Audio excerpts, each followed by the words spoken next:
I never wait upon the giver, he'll deliver like a dealer. To take her higher, higher. Fly out the valley and the fire. Take her higher, higher. Fly up out the valley and the fire. Train her feet for running. Show her every door and how the windows let the sun in. Copy. Hi, you guys. I know it's been a minute. I'm really trying to get back on, getting on media as much as I can. Sometimes God would just pull me away, but this is just a story of how I encountered Jesus. And this was a time where I was in a group home. I have not fully told my whole story. Living in a group home. I lived in a group home I started in a group home when I was 8, and then I didn't get out until I was 21. But that's another time of a story. But I wanted to share the encounter with the Lord and Jesus and how he came to me. If you guys don't know what a group home is, it's pretty much a big huge house full of like girls. If you're a girl, you're in a girl house. If you're a boy, you're in a boy house. And so I was living in a house, I believe it was like 12 girls, and we had to share rooms, which is like 4 bunk beds. So I think 4 bunk beds would be like, each bunk bed had 1 child, so it's like 8 girls in a room. One room would be 8 girls, but I believe it was like 3, depending on how the rooms were. Anyways, I remember that I would cry a lot. I would cry a lot because I was crying for my mother. I had so many sadness because my mom, she was very young. I got taken away at the age of 8. And I just remember just feeling like I wasn't worth a lot. Like I felt like my mom wasn't really fighting for me.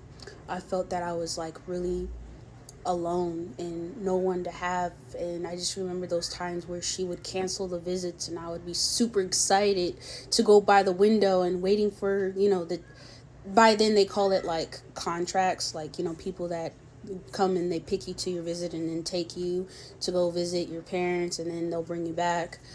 But I remember I would be super excited waiting for the window and just like, yes, I'm going to go see my mom. I'm going to be super excited, And in the last minute, my mom would cancel the visit or the visit was canceled.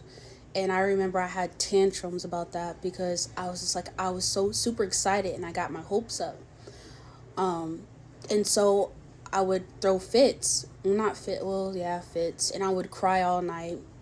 And short story long, because it's about me having an encounter with Jesus, is that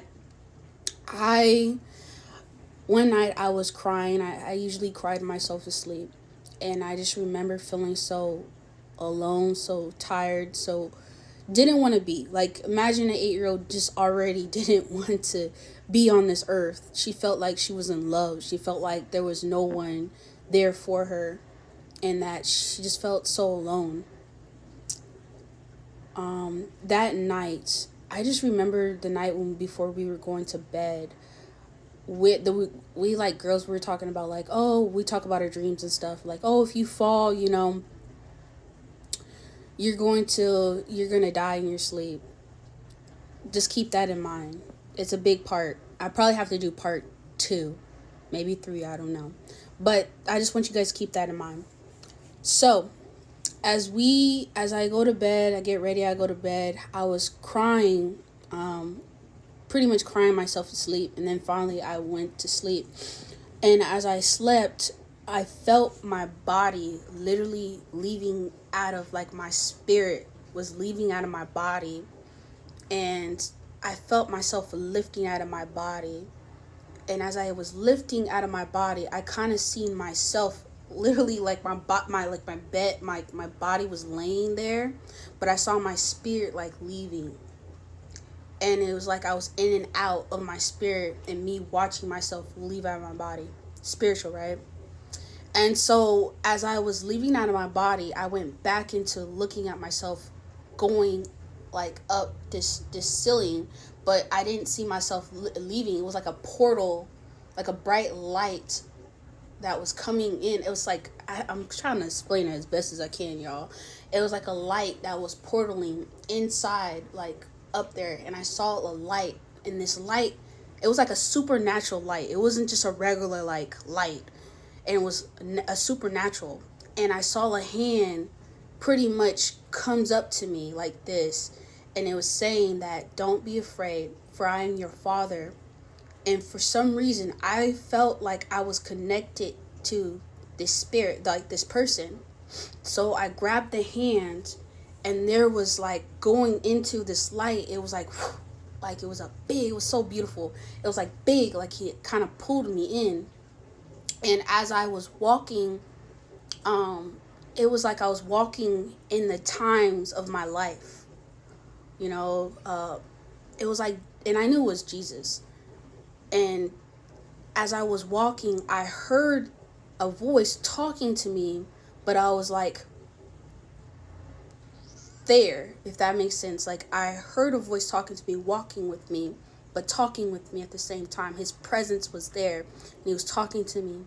And there's this one scene that he was showing me, and it was me and my mother on a bed, and I was a little infant.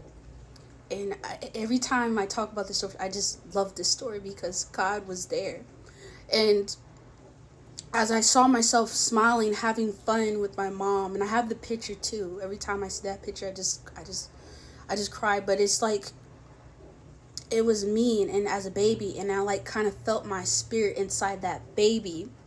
And then I saw Jesus at the corner while my mom was right there with me. And every single time I see this vision that the Lord reminds me of, it's like it's like he's telling me that I knew you I knew you inside your mother's wombs. I knew you before how you were inside your mother's wombs. And I keep hearing that every single time. I keep hearing that. And it was so beautiful. And that then it was like another scene. And this scene is where he revealed himself. Jesus revealed himself to me. He had a red, like a white garment, and he was walking, and he held my hand, and it was such a peaceful walk. It was such a peaceful walk. And I'm sorry. It was such a peaceful walk when I was walking with him. He held my hand, and I just remember his voice. He had such a loving voice, and he was showing my mother, and he was just like, "Fantasia, your mother loves you so very much." And he said it so lovely and so gentle and so kind. And every time I remind myself of his voice, I just remember that voice just saying it so gentle and so loving. And as I walk with them, holding hands with them, we were walking in this really, really beautiful like place. It was like a garden. It was so beautiful. And as we were walking, I was looking at him, and I'm like, I'm still like I knew it was Jesus, but it was just like, why does this man love me so much? Like I was still in a state of like confusion in a way, if that makes sense. But I knew it was Jesus. It was like I knew him for a very long time. And as we were walking, I asked him a question, and I asked him, "Lord, when it's like and it's the most interesting thing is I knew who he was. I said, "Jesus, when is I'm gonna die?" And he told me that, I'm be honest with you, he told me that at the age of 25, but thank God I'm still here.